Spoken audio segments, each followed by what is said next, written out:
Ayol kishining asabiylashishi, baqiroqligi gormonal balansiga to'g'ri keladi. Gormonal holatda agar gormonlari uning hammasi balansda, ya'ni dekamikoz, arg'imchoq holida bo'lmasdan ishlayotgan bo'lsa, hammasi yaxshi.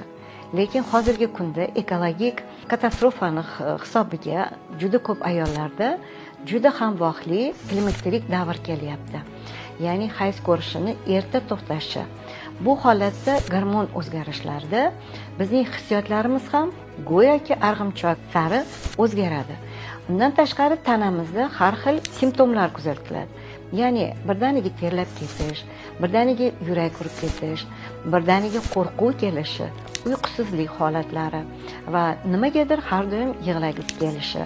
Bular hammasi gormonlarni o'zgarishini hisobiga biz bilmagan holatda energiyani tanqisligini his etamiz.